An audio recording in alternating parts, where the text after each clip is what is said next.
Oh, he's here. أنا فكرة we start with the question دغري. He starts with the question. He's ready with the question. بلا البرزنتيشن. Just to have a quick, very quick summary on the securities offering we've just discussed.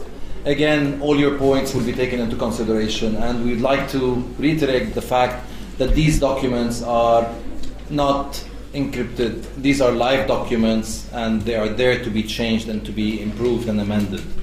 And what we're trying to do here today is we're not trying to impose strict regulations on the market. What we're trying to do is to have the optimum level of regulation. And by saying optimum level of regulation, because we had no regulations as such before that. So what we're trying to find is the best formula that suits yourself, because you're the market stakeholders, and the duties of the regulator to carry their mandate of protecting the investor, regulating the market and controlling it. We're moving now to the listing regulation. Again, sincerely, we would have liked those listing regulations to be discussed in light of a new and, I wouldn't say improved, new and private Beirut Stock Exchange. A stock exchange that is governed by a board of directors, that is privatized, that you have a CEO to run it and invite companies to list. We're doing our job. It seems the government is not. We would hope that they would. Sorry to say that. We'll start with John briefly on the listing regulation. Thank you. I'm just going to introduce the topic. Caline will then take you through the requirements for a new listing, and then I will close with the requirements that apply to existing listed companies. So just to be clear, number 4, continuing listing obligations, those are rules that apply to all companies after they list on an ongoing basis.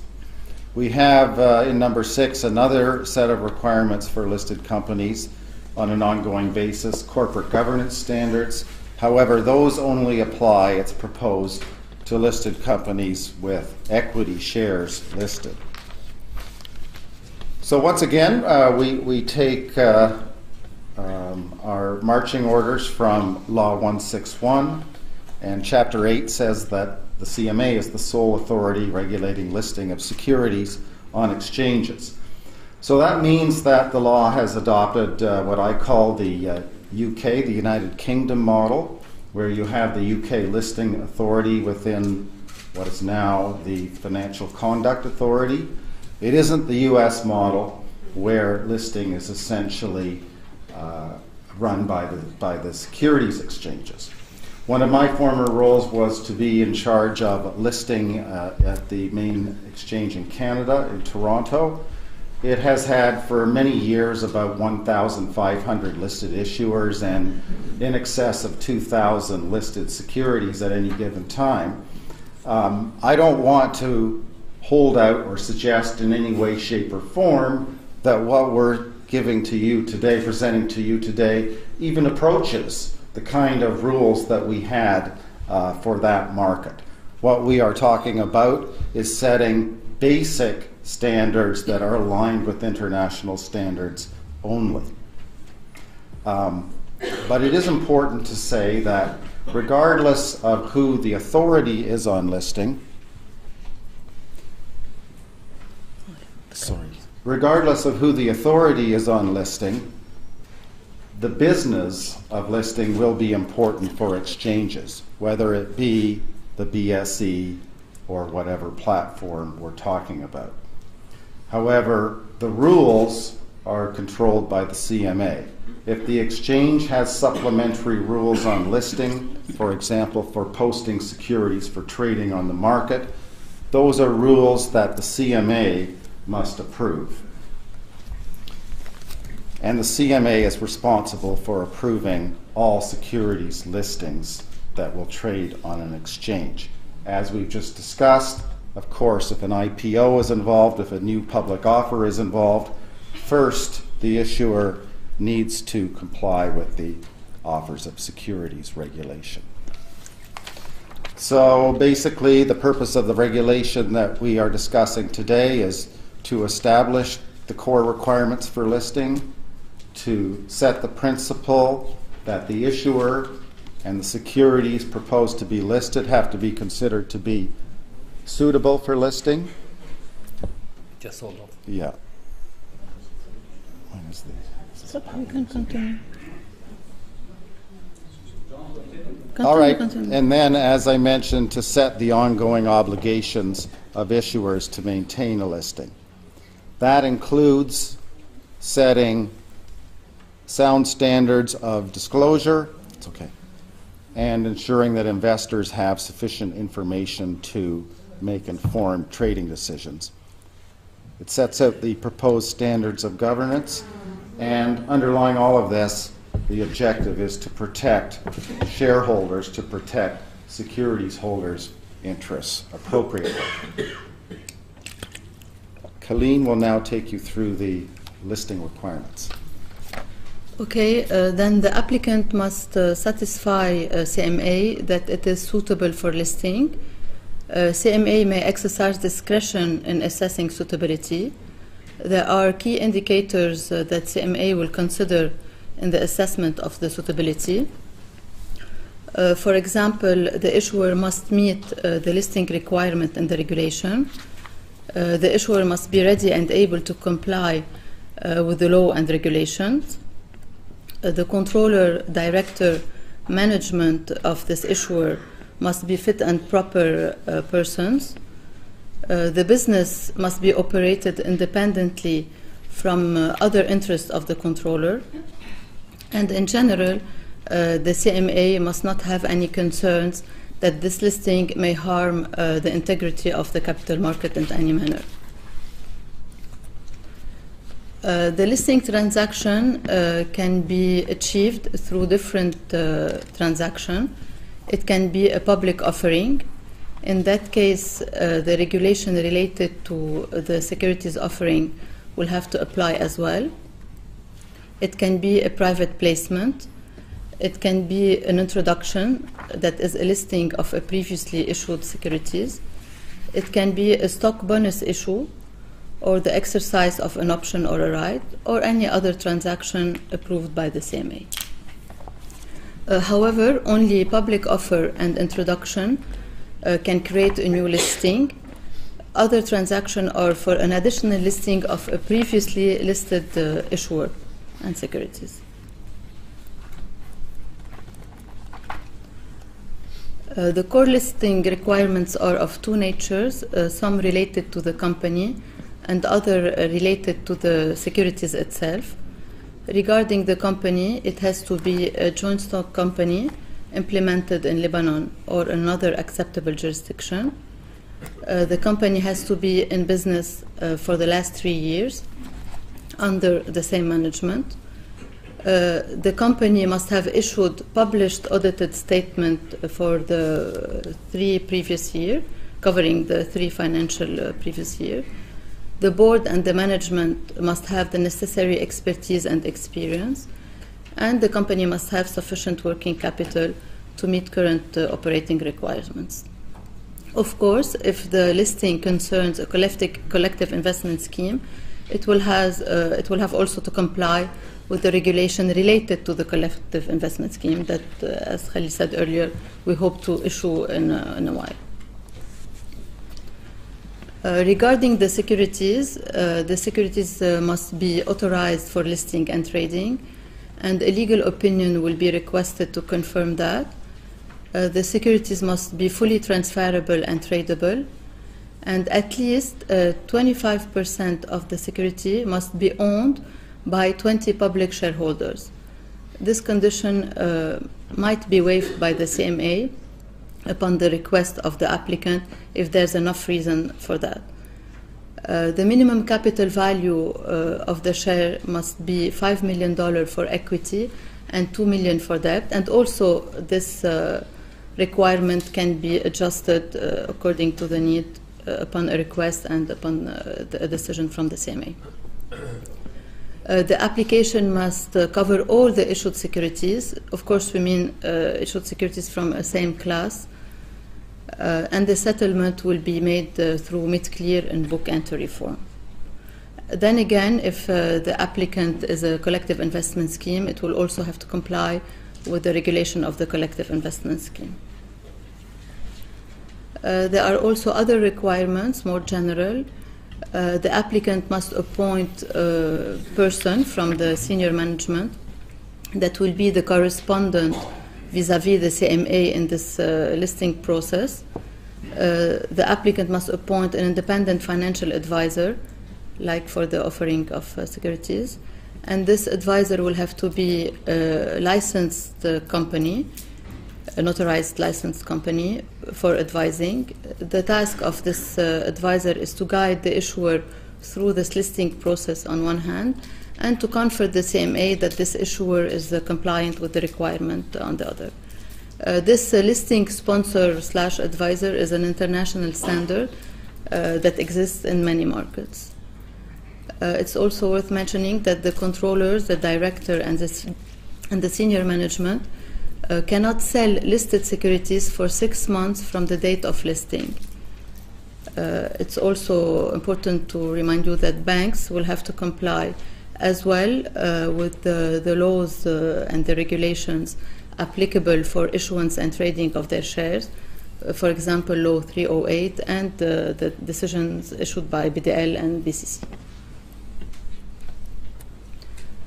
The applicant will file the listing application in the form of Annex 1 that is provided with this regulation, along with all the required documents.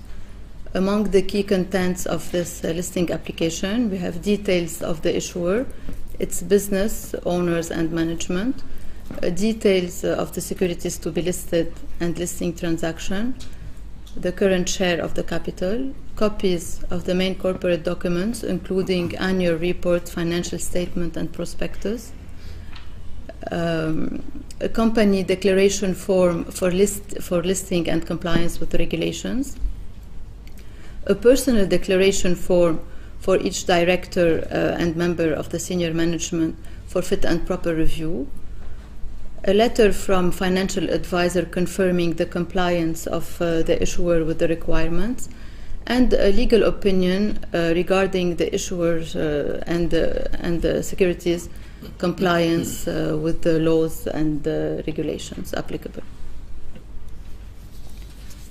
The CMA decision, of course, CMA may exercise discretion over the approval or refusal of the listing. CMA may approve the listing if the requirements are met, and it may refuse it if they are not met, or if it considers that the applicant is not suitable for listing. CMA may impose additional conditions on the approval when deemed necessary for the protection of the investor or of the market in general. And on the opposite, it can waive some requirements when there's enough reason for that. Anyhow, if the listing is refused, the CMA will notify the applicant of the reason for this decision. John will continue with the continuous obligation listing. Okay, thanks, Caline. The continued listing obligations, which are, again, rules that listed companies must comply with on an ongoing basis. We have 4 categories of obligations that apply to all of the companies, and the 5th category, again, being the governance standards, which apply to those that have listed equity securities.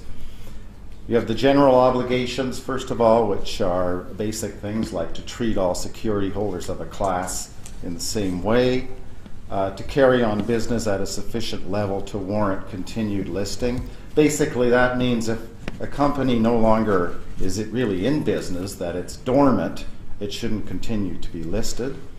And a company must apply for listing of additional shares of a class that it wants to issue. So when Caline talked about an additional issue of securities, that's when the company is issuing more securities of a class that are already listed and trading on the stock market.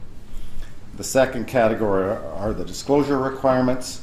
Then there are notification requirements and separate notification requirements for those who hold significant amount of securities. Thanks.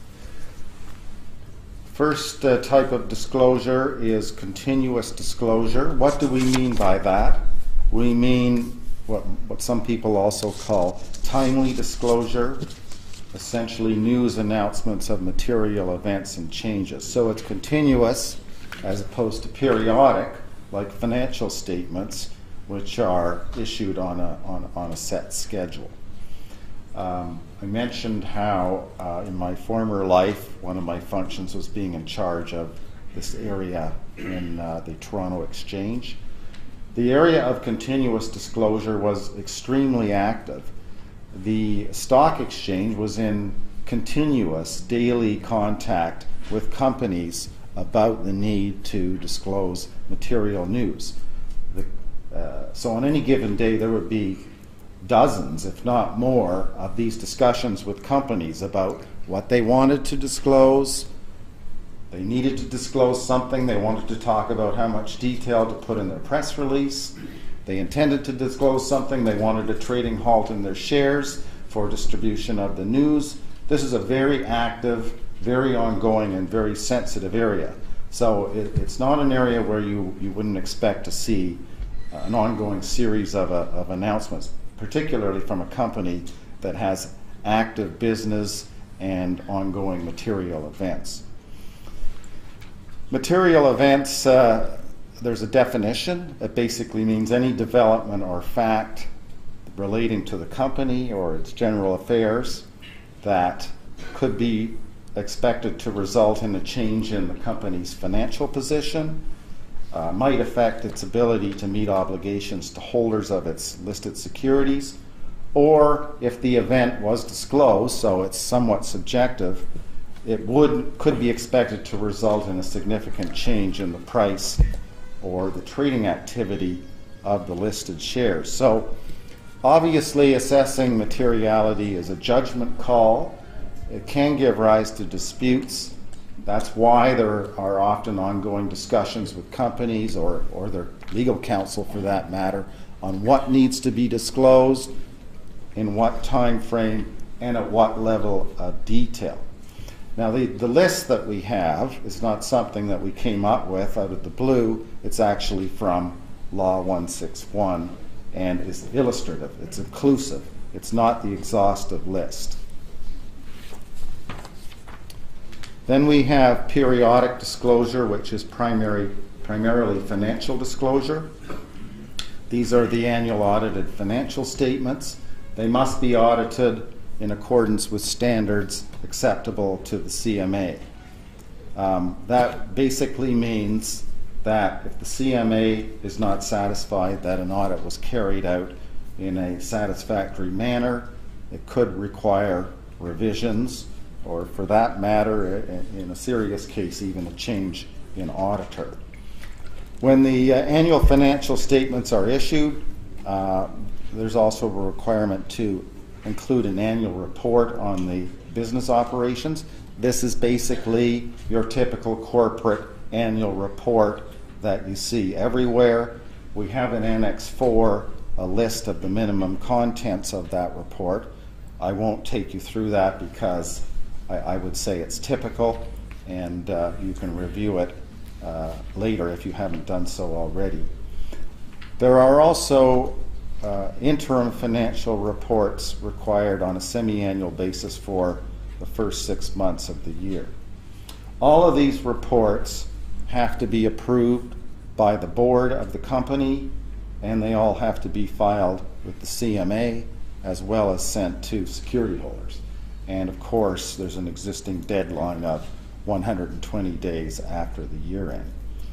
Separately, though, from this disclosure of financial results, which of course focuses on profitability, I need to say that the continuous disclosure requirement that we just talked about on the last slide requires disclosure of the preliminary results as soon as they're known and approved by the board. In other words, Obviously, typically, a company is well aware of its level of profitability for a given time frame, for a given period, well before it has the formal financial statements ready to send out. And that would be reported to the board, and that needs to be disclosed to shareholders through a news release once the number is finalized.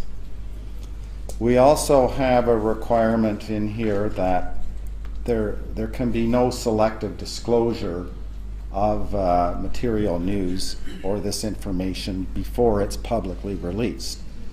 What does that mean? It just basically means that this reflects the prohibition that we have in the market conduct regulation, that disclosure of inside non-public information, or what we often call just tipping of inside information, is prohibited. And selective disclosure to, say, friends or business contacts of the company is prohibited. The notification requirements are set out in Article 6808. There's 19 items on that list. So these are just examples of some of the main notices that need to be filed with with the authority, and also need to be given to the holders of your securities. So basic things like changes in corporate governance, changes in the issuer's capital, if it turns out that the public shareholders no longer hold at least 25% of a class of the issued shares, etc. Again, all in line with what you'd see in most markets. We have put the requirement that significant shareholders, significant security holders must give notice of their holdings in this regulation. You'll already be familiar with this requirement from CMA decisions. The level, again, is at the 5% level of a class of voting shares and has to be given within 24 hours in prescribed form. So the key here is that this applies to any person. It's not limited, obviously, to persons who are under the jurisdiction of the authority. It's anybody, any investor who owns a sizable block of shares. And there is an additional notice required for each incremental 1% of the outstanding that a person acquires, or for that matter, sells. Normally in international markets, these notices or disclosures are a matter of public record, the so-called insider reports. This regulation states that the CMA may choose to make these filings public. And in due course, the CMA will establish a filing system for all of these filings. Compliance. Well, one needs to continue to comply with this listing regulation in order to remain listed. In the event of non-compliance, while in theory one of the remedies would be cancellation of a listing, or delisting as it's called in the US, in practice you'd only see that in a very rare and egregious situation, a very serious situation. Normally the CMA would give notice to the company that there is a compliance issue, for example, with its disclosure record, and it will give the company time to remedy that, to fix that, and to come back into compliance. So that's what we would normally expect. An issuer, being a regulated entity and subject to these rules, has an obligation to provide any information or documents to the CMA that they reasonably need to monitor and supervise compliance with these rules. And as Caline mentioned, obviously, and of course, banks and financial institutions must also meet all the ongoing obligations of the BDF.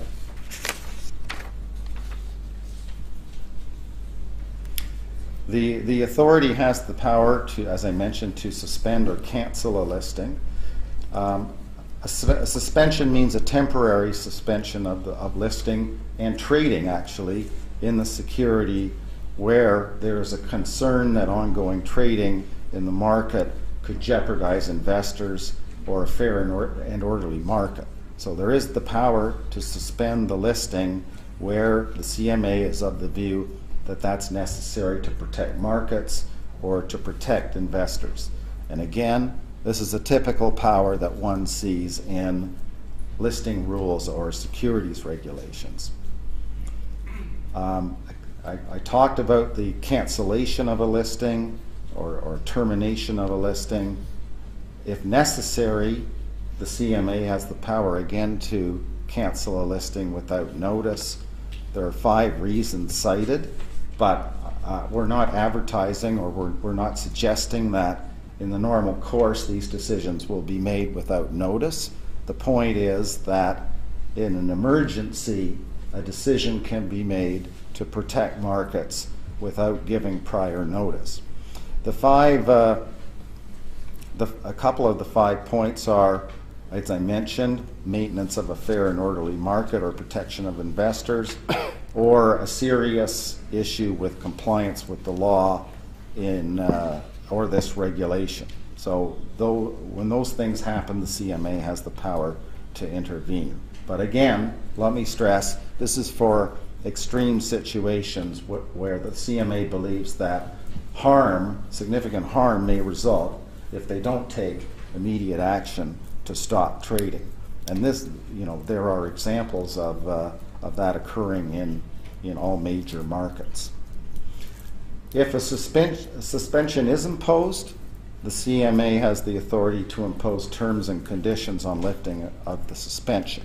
So, for example, the authority might already know when making a suspension decision what's needed on the part of the company in order for the CMA to lift that suspension. It could be, for example, requiring disclosure of material information that the company has failed to disclose, and that must be disclosed before trading can fairly resume. Or they might want the company to comment on unusual market activity in their stock before trading is allowed to resume. That, for example, could be used to ensure that the market isn't controlled or heavily influenced by rumors. That brings us to the proposed corporate governance standards. Again, these only apply to issuers of equity. If you only list debt securities or bonds and don't have public common shareholders, these rules don't apply because they're primarily directed at protecting shareholders, owners. The proposal is that these standards be mandatory. However, applications to the CMA for waivers will be permitted and considered for one or more requirements. So another model of corporate governance standards that one sees internationally is the so-called comply or disclose model, where corporate governance guidelines are set out. They're not mandatory, but if a company does not follow a particular governance standard, it has to disclose to the public that it is not doing so and the reasons for that failure to comply. The model here that we've landed on is that the standard should be mandatory. One reason for that is that these standards are actually very basic in terms of corporate governance standards that you would see in developed markets internationally. They are I would argue, for the most part, basic rules that any company should be following if they have publicly traded securities. A second reason for deciding on that mandatory obligation is that, as I mentioned, there is the possibility of applying for and receiving a waiver from the authority where appropriate. For example, a SME issuer, a small issuer that wants to argue that a certain standard doesn't make sense for them. Again, if you're going to apply for a waiver and one is granted, that needs to be disclosed, because the shareholders, the investors, need to understand what part of these mandatory requirements, in fact, are not going to be applied to that particular company. So, although they're mandatory, they are basic and are roughly based on the Saudi Arabian guidelines.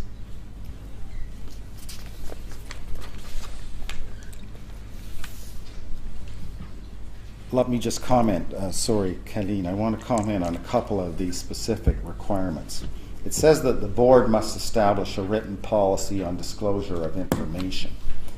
That doesn't need to be complicated, but the objective of having such a policy is really to ensure that everyone within management and the employees of the company who are involved in handling corporate affairs understand not only what the obligations are, which centrally are to announce material news, but also what the process is internally for making sure that those obligations are met, and then just to ensure that everybody in the company is aware. I mean, in an approved institution, people are generally aware of their requirements and obligations on an ongoing basis, because you're in the securities business. And there's a code of professional conduct, and there are all sorts of compliance standards that are in place. A listed issuer is different. It's a business. Its core operations are not related to dealing with securities regulations or dealing with the CMA, so there are education needs in these kinds of areas. Similarly, the requirement that the board establish a written policy on its corporate governance system. This is partly just to ensure that the directors and the management who are involved in governance understand their respective roles and know what the rules and processes for governing the company are internally. They might be pretty limited along the lines of these standards in this regulation, or for a lot of companies, including banks, they might be much more extensive than this, but the point is they should be documented for similar reasons to the disclosure policy on disclosure of information. There's also a requirement that there be some disclosure on corporate governance in the annual report. That would just basically be a summary of the governance policy and any comments on the application of these standards to the particular company. And finally, our closing slide. I wanted you to say the final slide. Just to correct them, you said final. People are getting antsy, are they? Is that the point? I can see questions. No, we're going to go back to... Yeah, back up. Sorry. The final slide, the last few items on the governance standards. The most controversial is obviously going to be the proposed standard on the structure or the composition of the board. Here it's suggested that the majority of the directors should be non-executives. They aren't executives, they aren't officers of the company. And at least 1/3 of the directors be independent directors. So we have definitions for those things. In terms of the NED, or non-executive director, that's a person who isn't currently and was not recently an officer or an employee of the company, nor does that person perform any kind of executive role for the company or its affiliates. As far as the independent director goes, first of all, they have to qualify as being non-executive, and secondly, they shouldn't own 5% or more of any class of shares or voting rights, so they shouldn't have significant control of the company, and they should not have a business relationship with the issuer or its management, or in fact any shareholder that has a significant stake in a significant ownership interest in the shares. So, for example, if you are a company's corporate legal counsel you would not be considered to be independent because you have an ongoing business relationship with that company. Now, I said that will be the most controversial area. Again, there is provision for applications for waivers from this standard where justified, where appropriate. For example, in a small family basically family company where that board structure might not make sense. Beyond that, the constitution of the company must set out the board's responsibilities. These are set out in the regulation, which I again believe stems from Law 161. And the board needs to ensure that there's a clear delineation of responsibilities between management and the directors. There are basic requirements for board meetings and for a couple of board committees to be appointed, namely a finance and audit committee and a corporate governance committee. Those are the only two committees that are mandatory under this draft. Some companies, for example, banks, again, may have other requirements, but for your average company, those are the only two that we propose be mandatory. And there is a list of responsibilities that those two committees should take care of in the regulation. The last point, which is number 12 on the slide before you, is there also needs to be a policy in place on handling conflicts of interest that might arise with the director of the company. Okay. Thank you, John. Just to show